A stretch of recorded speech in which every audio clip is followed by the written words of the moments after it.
Welcome to another episode of the Radical Hospitality Podcast. Today we've got Devin Visciano. He is a Colorado-based developer and attorney with a focus on small-scale projects that have significant community impact. He joined White Development as a partner in 2021, bringing with him 10 years of experience in complex commercial litigation and a role as a partner and a general counsel at the Boulder-based development group. His work emphasizes human-scale development, design, and project that serves as a catalyst for positive community change. One of Devin's notable projects is the City Hotel in Castle Rock, Colorado, that we'll get in today and chat about. This development involves restoring the town's oldest surviving building, which operated as a hotel for over 150 years, and integrated it with a 33-key boutique hotel, along with the retail and restaurant space. This project aims to become a landmark in historic downtown Castle Rock, reflecting a revival of traditional hospitality development. Welcome, Devin. Thanks for having me. Yeah, thanks for coming out, man. Yeah.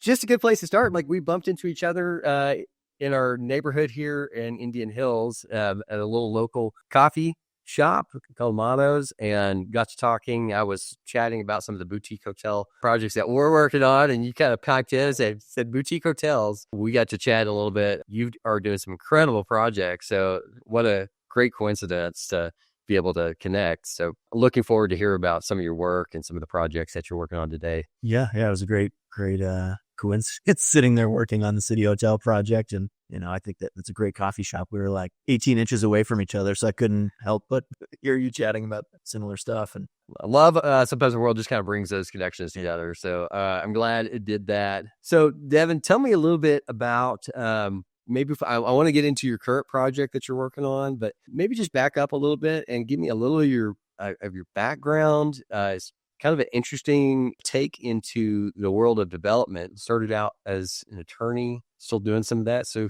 kind of walk us through a little bit about how you got into all of this, new boutique hotel development and projects you're doing. I am an attorney, a recovering attorney, and I think there's a few of us in the real estate development world. But yeah, I practiced at a Denver-based law firm for just about 8 years, just under 8 years. My practice focused on commercial litigation, but kind of by the nature of the law firm, I would say 90% of my work was real estate based, whether that was truly, construction disputes, defect cases, but also a lot of partnership disputes, contractual disputes relative to. My guys are all scared of as architects. So it's good to have you on the development side. I didn't do too much on the defect side. I would say just enough. We had a partner whose office was directly across from mine, and we, I enjoyed working with him, and so I got pulled into some of those cases. And that's actually how I kind of ended up in the general counsel and the real estate side. Is, I was approaching 8 years of practice with the firm. I had been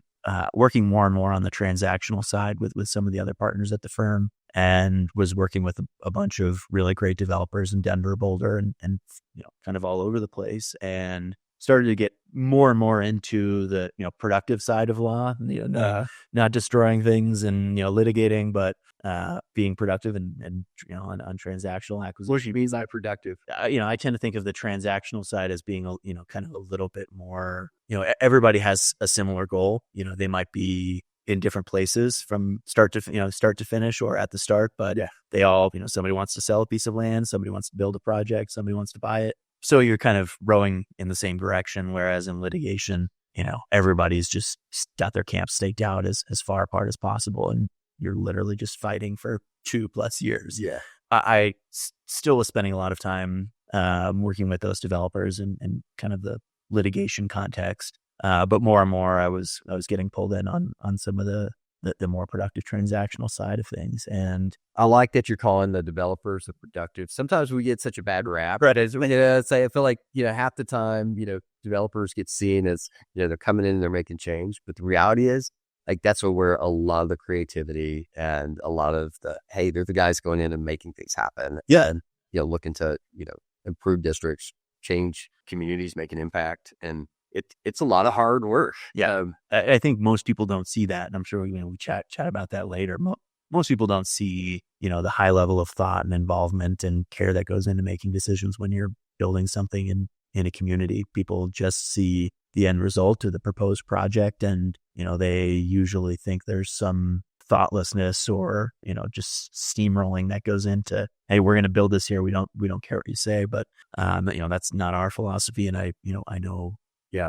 Especially most local developers who are building in their own communities don't think that way. But so yeah, I ended up having a client who had a big defect case, and it was somewhat dragging out. And I was getting to the point where I kind of had made the decision I'm going to change what I'm doing professionally, whether that was move within the law firm and go to the transactional side and try that out, or actually jump ship and go do something completely different. And we had a mediation in this construction defect case, and I was with my client the night before, and they had become good friends through the process. And I kind of, he said, do you like what you do? And I said, I like the intellectual aspect of it. It's, one of the most intellectually demanding things you could do. I mean, if you're arguing in front of a court or appeals court or state Supreme Court, it's a big deal, and you're using 100% of your brain or you're toast. Yeah. But the adversarial side of it was something that I just didn't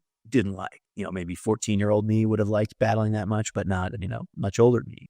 So I kind of said, I like the intellectual side of it, but I think I'm ready for something else. I don't know what it is. And, but I kind of said, hey, I will see your case through, whether it's, 2 months or 2 years. I'm not going to leave you. I'm not going to pass you off to someone else. But when it's done, I think I'm going to, start to consider some options. Next day we have a mediation. And after 8 hours with the mediator back and forth, the other side decides to just completely drop the lawsuit. And client was, over the moon about it.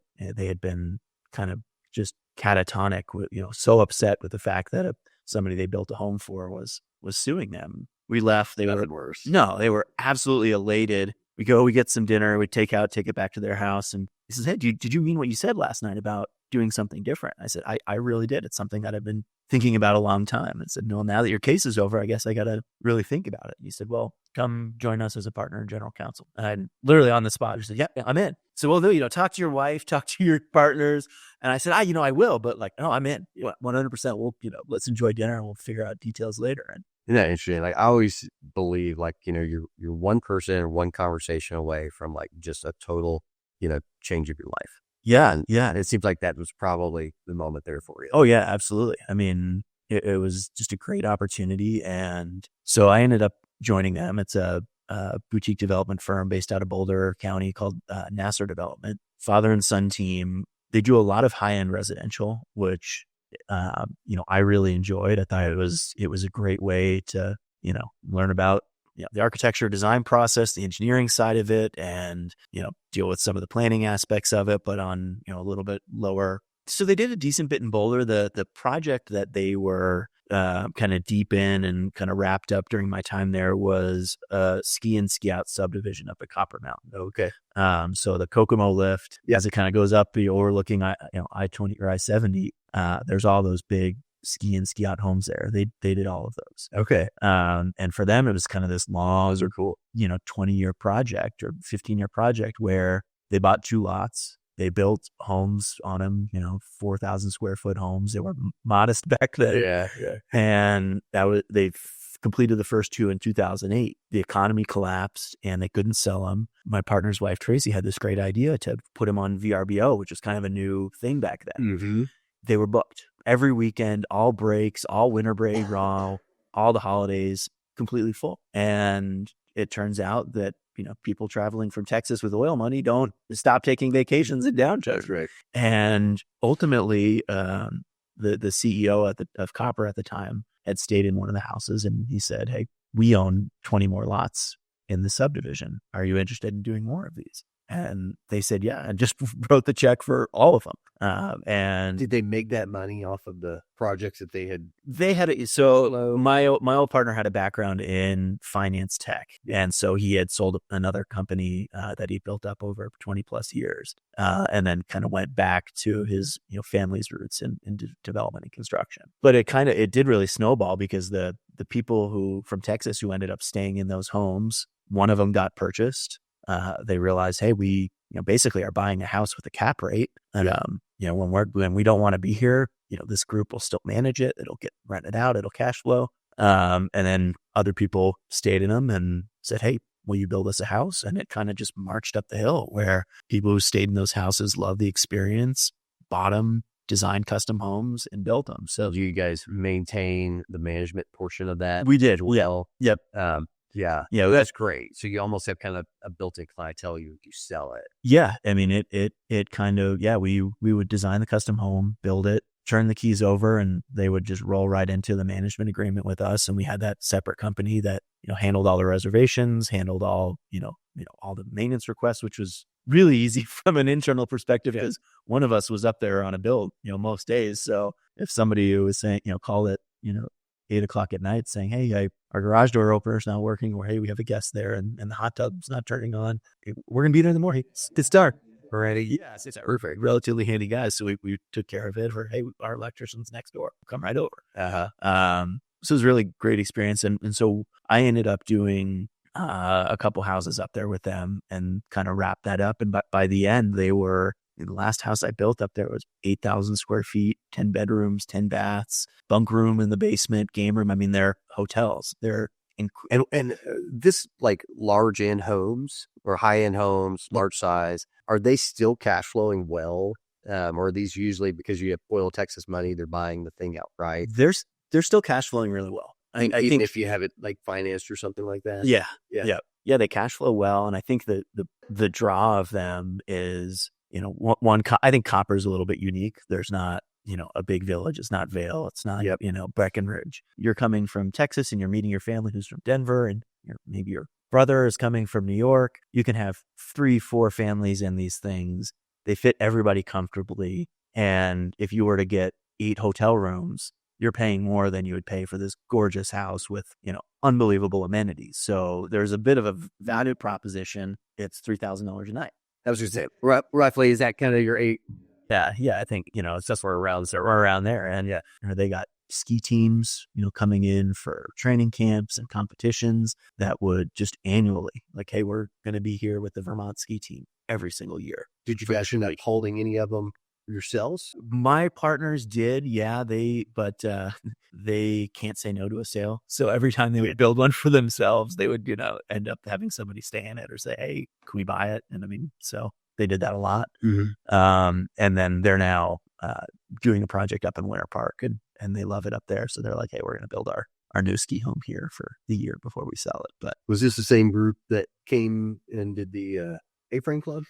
So they didn't end up doing the A-Frame Club, but that was kind of how I ended up in my current position. Was my old group had an internal build firm. Zeppelin Development had been one of my clients as an attorney for 8 years. Kyle had become a good personal friend, and he knew we had the build firm and reached out to say, hey, we're building this hotel up in Winter Park. Can you take a look at it and see if you're interested in building it? We looked at it and we said, absolutely. But, we also would love to come in on the equity side if you're looking for a partner. Yeah. So we ended up having this like 3-month long discussion of how can we put together a deal while also working with his team on, building the thing. And he was very much, kind of steadfast on doing prefab or modular. And we were kind of saying, don't do it. Stick build this thing. Yeah. Was this always set up as a hotel? I know it's multiple A-frames, or was it meant to be more kind of like the Copper, where it'd be kind of condo hotel where you buy a unit as rented out? So the initial concept was pure hotel, and that's kind of how it's been operated for the last 2 years. But now it's moving towards the condo hotel concept. So they're starting to sell out. They're just starting the process with the town of, how do we convert this to condos so we can sell them. They'll kind of keep the management and operations component in place. And if, Zeke decides to buy one of the A-frames, you can go there whenever you want. But when you're not there, A-Frame Club will rent it out with a revenue share back to the owner. So that's kind of the next phase of it. And we'll see how that goes. Yeah. But so we spent like 3 months looking at A-Frame Club, talking with Kyle, and one of the investors in it turns out to be my current partner. And great guy, kind of had these meetings where he was quietly sitting in while my old partners and Kyle were going back and forth on how do we do a deal? How do we do the deal structure? Ultimately, couldn't come together. Kyle decided to do modular with a company out of California. Probably a year later, I got a call from because your partner was looking to come in and build, or you got we said, hey, we'll build it. Yeah, we'll build it one way or the other. Even if you do modular, we'll still be involved. But we really do would love to partner with you and take 50% of the project. And it just came down to battles over valuation, and it's hard when you're putting in. Would you be putting in your general contractor fees into the deal and trying to negotiate that? Yeah, that and cash. And I think it's tough when two developers try to put a deal together after one of them has been doing all the development work. The inclination is, hey, well, my work is more valuable than just the pure cash that I put out to get this entitlement or pick up the land. And the other developer on the other side is saying, no, that's your basis. There's no multiple. There's no inflating this. It is X. And, if I come in for 50%, it's, half of X or matching X, whatever the case may be. Dollars are easy to look at. It's hard to look at and value. Yeah. Yeah, exactly. Your equity, your sweat, if it hasn't been bid out, and coming up with those numbers. So about a year after all those discussions, I got a call from a family friend and who's another attorney. And he said, I have a client I've worked with for 30 years. He owned a huge regional construction group. He's selling it. He sold it to his employees, spun off all the internal land holdings and development work because the construction group was just doing all third-party work. He's got some really creative projects that he wants to go after, and he needs someone who can take him from start to finish. And he just kind of said, you're the only person I would recommend, and are you interested? I said, no, I'll have coffee with the guy. And so it turns out to be Tim, this who I'd met in the A-Frame Club discussions. And so Tim White, yeah. And White Construction. Is it White Construction? White Construction Group. He founded it in 85. So, went from one of the largest construction groups in Denver, right? Yeah. I mean, I think when he sold it, they were up to 300 employees, and they did a ton of municipal work, schoolhouses, firehouses, lots of banks, that type of stuff. But then also, a lot of third party, bigger projects. Built a lot of Zeppelin stuff over at Taxi, Zeppelin Station, Source Hotel. And so then the pivot now into y'all's new company. Yep. What is the new focus that you guys are going after together or working on together or have been doing? Yeah. It's kind of these, I would describe them as smaller scale projects with outsized impact. Tim has done a lot of the big stuff from Stanley Market to all the stuff he did with White Construction Group. But there are these kind of unique projects like the City Hotel. He bought that place probably 15 years ago, and it's the oldest building in Castle Rock. He had just kind of been waiting for an opportunity to do something with it. And so, it's not a 60,000 square foot food hall in Aurora or big apartment complex in downtown or mixed use subdivision. It's this kind of single lot project in an area of a historic downtown area that is going to be bringing something completely different to the neighborhood. And similarly, we've got a couple projects in Winter Park. One of them is a mixed use building in this old historic commercial district that kind of got railroaded when Denver came in and said, hey, downtown Winter Park is over here, even though it used to be over here, but we own one of the last viable lots for commercial development, and it happens to be directly across the street from A-Frame Club. There's a number of legacy businesses that kind of want to stay in the area, and new residents who want some commercial and amenities. And so we're in a fortunate position to look at that project and say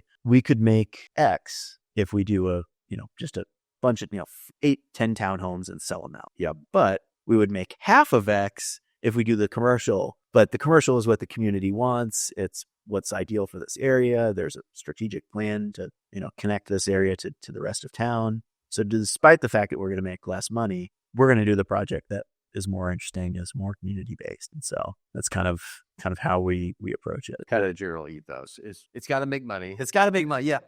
So check that box. But once it does, then let's do something that's cool and part of the fits into a long-term plan. I love that. Yeah. Tim has a threshold in his head that I haven't quite figured out exactly what that looks like on a spreadsheet.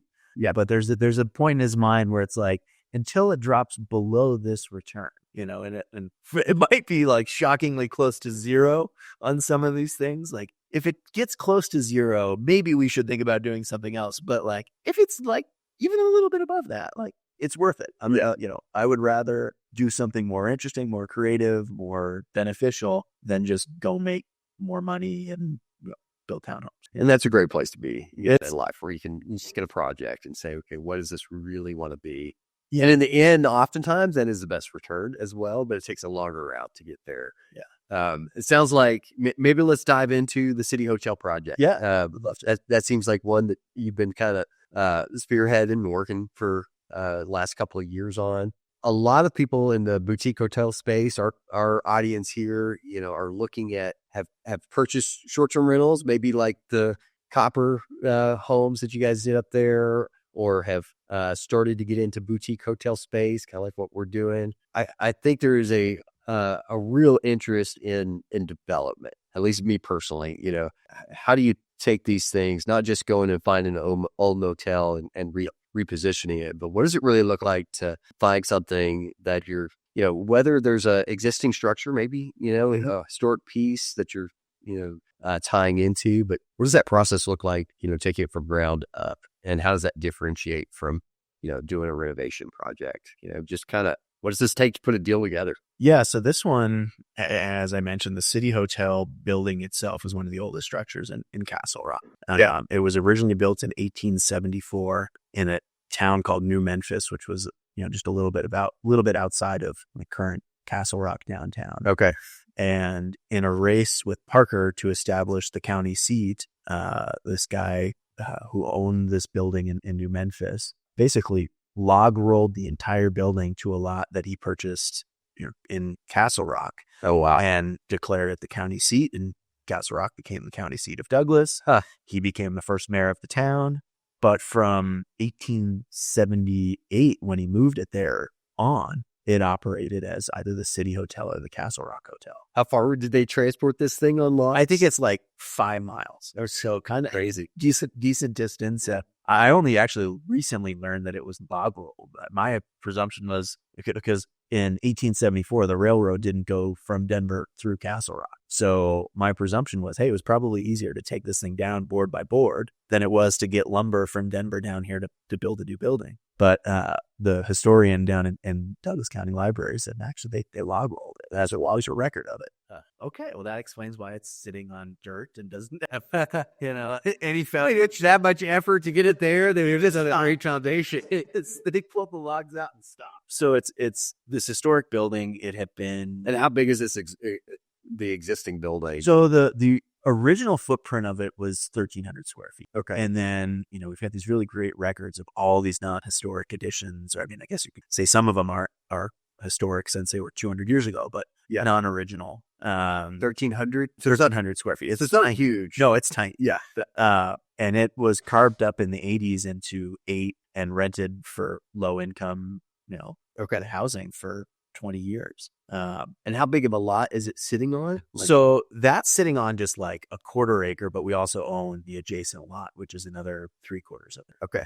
So all in, we're just under an acre. So you got an acre to work with. All a 1/4 of it's taken up by the historic structure. Yep. Our starting point for this project was obviously focusing on the restoration of the hotel, but Castle Rock is kind of unique. And I mean, I grew up in Colorado, down in the Cherry Hills area, so kind of in between Castle Rock and downtown. And when I grew up there, everything stopped at like Bellevue, and it was prairie dog fields all the way to Castle Rock. And the outlets came in, and that was all that was there in Castle Rock. So when, I came, back, it wasn't even back from law school. I mean, it was probably like right when I started this project, we go down to like Old Town Castle Rock for the first time in 20 years. And it's like, holy cow, what, it's exploded. Amazing what's happened now. I mean, Douglas County is the 7th most affluent county in the country. It's one of the fastest growing. Castle Rock, is the growth there has been tremendous. So we kind of looked at what was downtown, and there's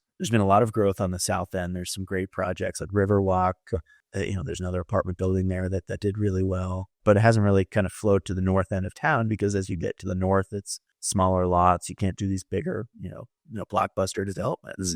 And so we kind of always had the idea of, hey, a boutique hotel would be a good fit here. And so we had a meeting with 2 of the guys from the Economic Development Council, and we had a massing concept for kind of roughly what we're still at today. And I stripped everything from it that could identify it as a hotel, square footages, room counts, all that stuff. And just literally, here's a block next to the block. Okay. And we said, well, what are your goals for downtown? What do you want to see? And they said, we want a hotel.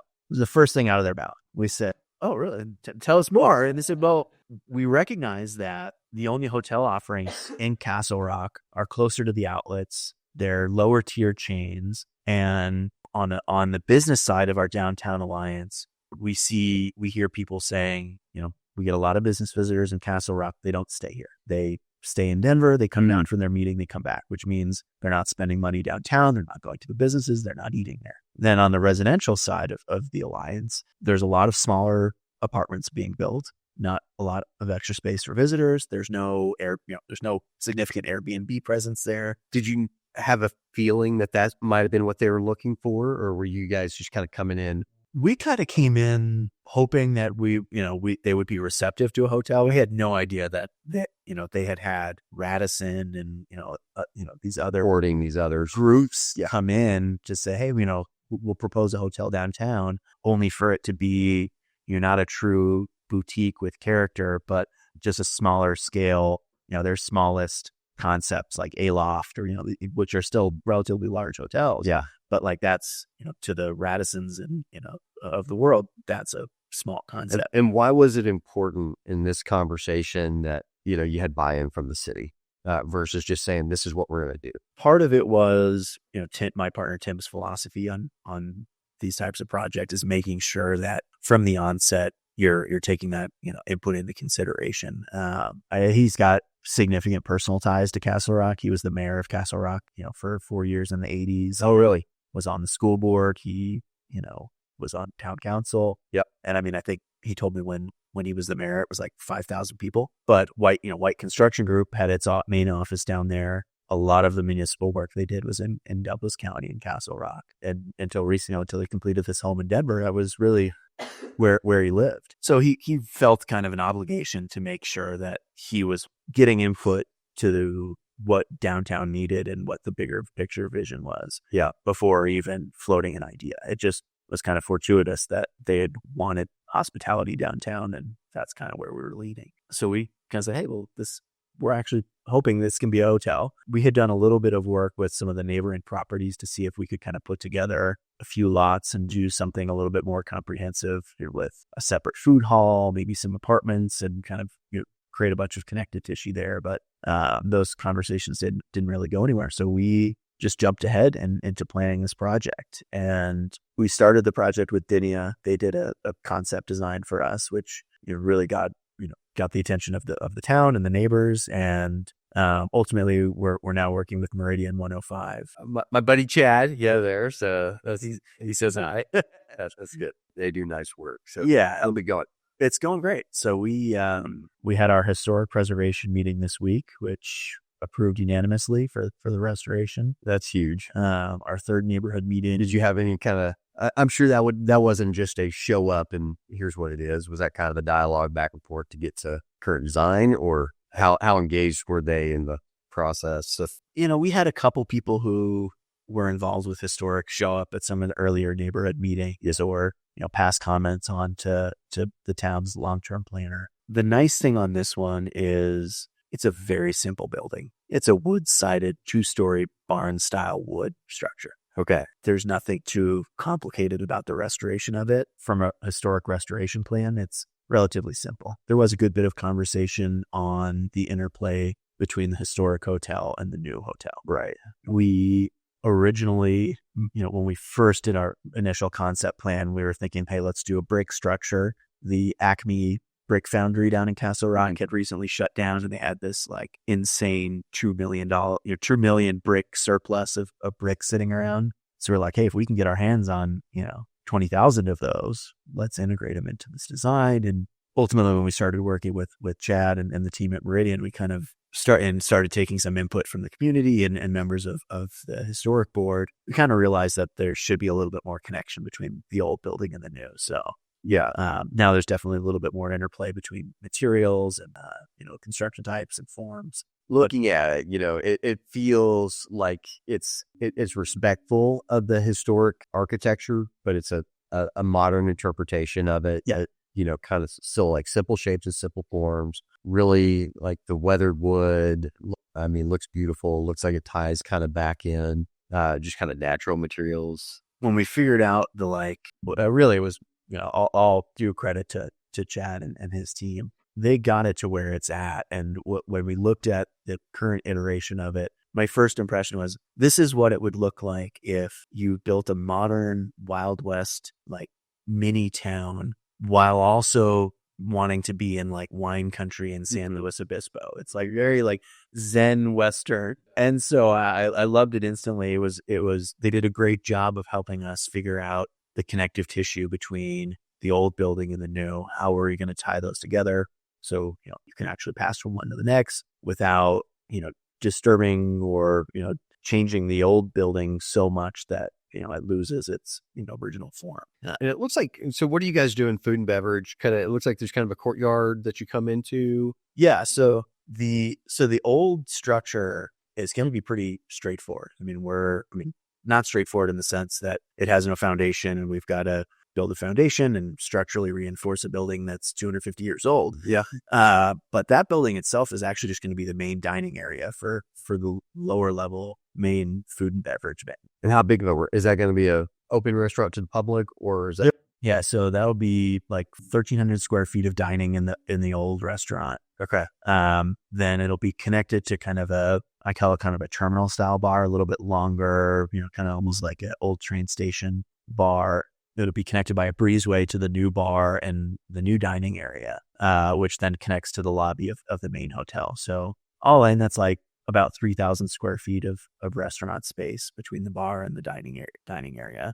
But yeah, there's a kind of a main courtyard. The two buildings are, L-shaped. So they're kind of positioned to create a courtyard in between them. There'll be 2,700 square feet of retail. Right now, we're talking with a local grocer who just did a kind of higher end market style in Denver. And the focus of their market's kind of, let's shrink down the number of producers we're working with. So whether it's our produce, our, meat or our fish, let's work with a couple farms, a couple, ranches and a couple fishermen. Let's not buy from Cisco. Okay. So I'm pitching them. They're open to it. We want to do kind of a modern general store in there. The baker, the butcher, the fishmonger, the cheesemonger, and, some produce, but a place you can go during the day, maybe grab a sandwich, something that's non-competitive to the main restaurant, but also could, grab some provisions, take them up to your room or take them home, if you live in the downtown Castle Rock area. Yeah. But have it really,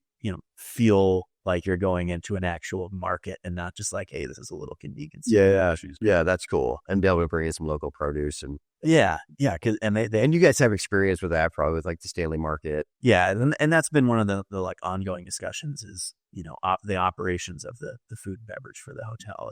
Would you see that being operated by a third party, I guess, or would you guys? No, I think we're going to keep it internal. Okay. We've been working with a hotel operations group that has a hotel in Denver and has a bunch of other kind of boutique concepts. And they do a really, really great job on their food and beverage concepting and execution. For the food and beverage and for the hotels. Yeah. You may work with this property management group. Yeah. And then for the grocery portion of that would be a third party operator. Yep. So you're part of lease to. Yep. And then, 33 rooms above on the second, third, and fourth floor. And then a 1,600 square foot indoor, outdoor bar. That's kind of two components. One is, I guess I'll spill the beans. It's going to be kind of a speakeasy style, very elegant, kind of dark, moody, low ceilings, very cozy. Cool. But then you can kind of walk through the wall and all of a sudden you're on this rooftop patio with expansive views of Castle Rock itself and overlooking Perry Street where a lot of the downtown events happen. And so those will kind of, the restaurants will kind of interplay off each other. If you're, popping in without a reservation downstairs for the main restaurant and you've got to wait, you could go upstairs. And in my dream world, I want to do train cart style service, but do like oysters and like really good tapas on, I had tapas on, like rolling a bar cart and sitting there shucking oysters. Oh, that'd be fun. I like that. Yeah, we're through planning. It's been. So do you have a feel for 33 units total, like rough construction project cost on this thing? Yeah. I think all in, including the land costs, the restoration of the historic, it's about a $15 million project. Okay. Including all FF&E but that's leaving the retail white box. Yeah. And then what did you guys end up doing for overall financing, and how did you guys stack this thing? So that's been a ride, as you can imagine, in the year and a half that we've been, pursuing the planning side of it. Things have changed a lot. When we first started and we really, first got comfortable with our get pretty much right around our first SDP submission, when we got it back and there was no like deal breaking comments. Hey, you can't build this thing level comments. We started some discussions with our lending partners, and that was about a year ago. And I mean, that was a very different time in commercial lending. The rates at that point were kind of at their highs. Nobody foresaw them coming down. Banks were struggling with decreased deposit accounts, so their lending capacity had diminished. And so the first few banks we talked to kind of said, hey, we love this project. They were all relatively local banks, familiar with the market, understood that, hey, building a boutique hotel in a town where there is nothing like this, grounded by restaurant and retail, this is a great project, on paper, performs really well. Yeah. So they understood that, they understood the market, but they still said, hey, we're not doing construction financing right now, or we could do this, but we can only take 50% of it. So, either you're going to have massive equity infusion requirement or start looking at other options, which we did. We looked at, PACE, we looked at SBA 504. We started to go down that road and bring some of those lenders into the conversation. Just kind of as those conversations progress, the commercial lending environment has changed. I mean, in the last 6 months, we've started to get more interest in it on just a kind of a holistic level. Hey, we'll take all of the permanent financing, and with us as the permanent lender, your partner's reputation on the build side, should be okay going, getting construction loan. And then really just within the last 2 weeks, so y'all dropped the SBA. You're looking at a standard commercial loan. Like I was gonna say, that within the last 2 weeks, the lenders that we're working with have come back with some, soft term sheets where they've just said, no need to include an SBA or CPACE component. We can do this traditionally and it'll be cheaper. So that's right now we're 2 days after the election, and who the hell knows how it's going to change. So a wild ride. Yeah, we just started what type of splits are they asking for on the 80-20? 80-20? Yeah, which is great because, we have a really great cost basis on the land, but we've had some very, very favorable comp sales within the last 6 months, in like a tiny, 0.2 of an acre lot across the street just sold for like $1.6 million. So it's great to be able to say, hey, I wasn't crazy when I said our value is, we've got $1.5 million in equity in it. Banks are like, yeah, we don't even great, pump that number up. And we kind of own that land for a while, then you can do it off of just appraised value. Yeah, we're struggling a little bit since we purchased our land. They're basing it on the purchase price, which doesn't necessarily include like all the entitlements that are in place already. Yeah. They want it to season, for some period, be able to increase evaluation different than what we bought it for. Yeah. You've had it since 2012, so you definitely get the benefit of. So you can roll the land in as a big portion of your equity. Yeah. And having to raise additional capital. No. We own the project 100% right now. We don't have any partners in it. That's not to say that we wouldn't take one on. Is most of that getting covered in the land, that 20%, or do you guys have to infuse some other? Between the land and then our what we've spent on, our hard, our soft costs, things that we've been paying for the last couple of years, we get pretty darn close to it. We've also we spent like 6 months of our planning process negotiating a TIF deal and then a loan from the town. Okay. What kind of TIF deal did you guys work out? So it's a 50-50 split on all tax revenue.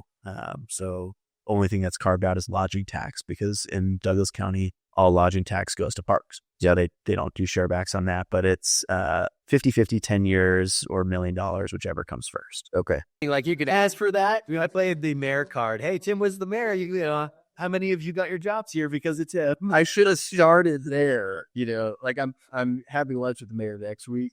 had I known how important it was to sit down and have these like city conversations up front, I would be doing this all different. So I think those, what you started with of, not coming in and saying, this is what we're doing was incredibly important. I think we were a little bit of a uphill battle because, we came in and said, this is what we'd like to do. And, the process was much more us convincing them versus them convincing us.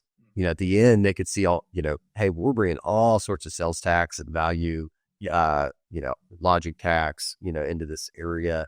But it took a while because we're kind of convincing our idea versus, had we let them say, here's what we'd like to see. Not that they would have got to the same place like you guys did, but it would certainly help those conversations later on when you're talking about TIF and how, hey, look, we're creating that money that didn't exist. Well, it did.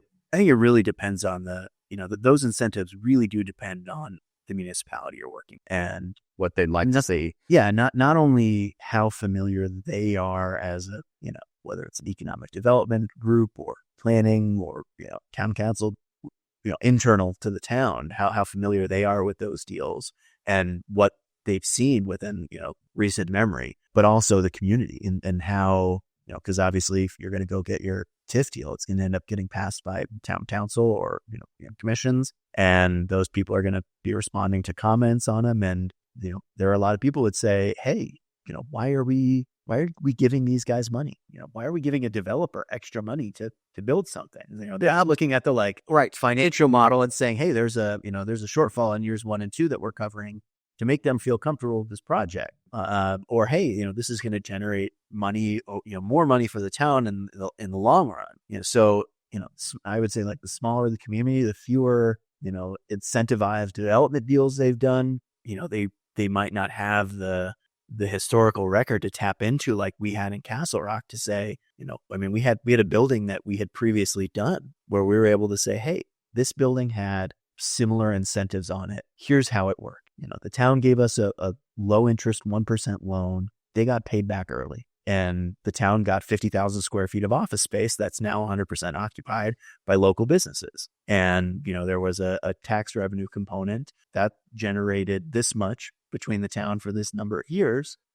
And then ever since that expired, this is the increase in the tax base. So we had, hard data that we could point to and a track record. But yeah, if you don't have that to go in with, it's this kind of nebulous concept that, you as the developer have to sell. And, the more you ask for, the harder to sell, right? Right. Yeah. And theoretically, just kind of big picture on a TIF, theoretically, you're creating increased taxes down the road. Yep. And you're asking, because of the upfront cost and input that you have to put in to get these projects done, some sort of share in that. How does that TIF get utilized in the upfront stack of the equity or so that financing?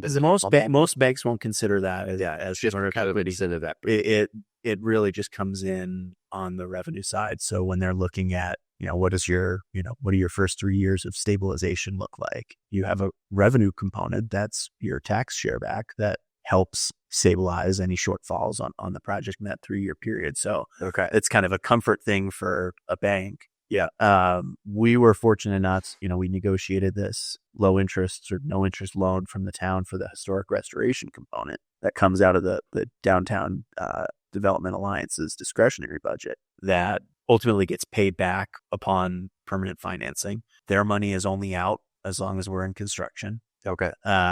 We were able to have the banks that we're working with treat that as equity because it's, X number of dollars that are in the project. They're committed. There's an agreement. They're sitting there ready to be tapped into.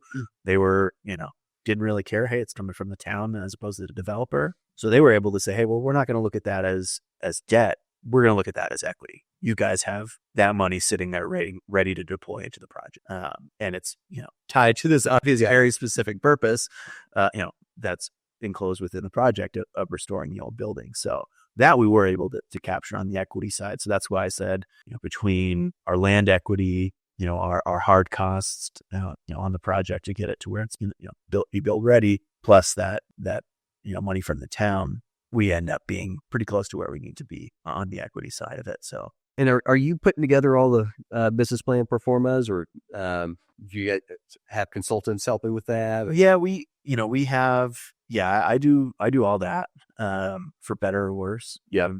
I would say I'm like very good with the models and the financial side of it, but I suck at Excel. So I'm very good at like, reading the models, knowing what needs to be done. But when comes down to actually like, what's this formula in Excel? I'm a Luddite. So we've relied on our, potential operations partner, and has a great underwriting group to help us build that. They've really been beneficial on the operations side of it.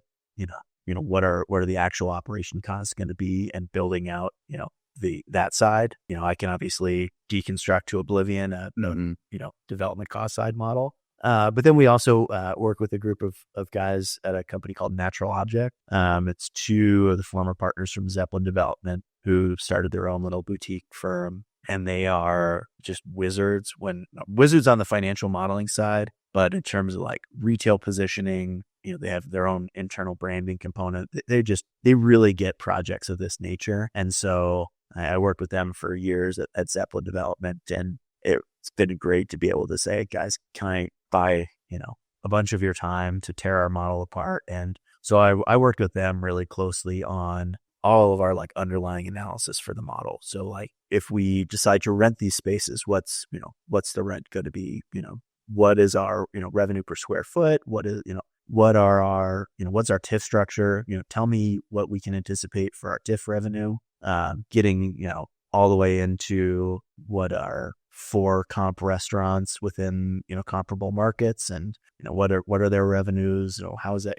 So those guys really helped with. Are they leasing group too, or like what is their? Yeah, they definitely, so is that kind of their? Yeah, it's 2 guys, Chris and Justin, both of them, because of the nature of Zeppelin's projects that they were, the point people on for a decade, have these big, it's market halls and hotels, and, because there was huge leasing components there, they really understand the leasing side of it. So, they're great to work with, and the sense of, hey, we have this other project going that we're just getting going out in Joshua Tree. That'll be a cabin stop hotel, and our internal team is kicking around, what is is there a retail component? We just kind of push it over to them to say, you do the analysis and tell us if we should be building retail space out here or not.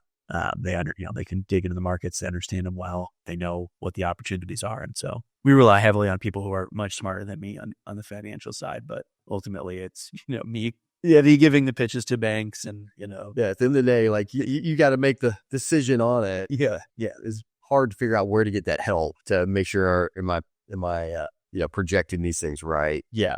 Getting the right pieces in on it. Yeah. I felt good that when we were finalizing the TIF deal with the town, they kicked our model over to a third-party economist, and he called me up afterwards and said, you made this very easy for me. But what do you mean? But like, was it so bad that it was just like a blanket no? And he said, no, you had more underlying data. You had a more comprehensive and complete and thought out model than I've ever dealt with. So it was very easy to identify, the need for the TIF, and, to be able to sell it to the town, and, without any like reservations.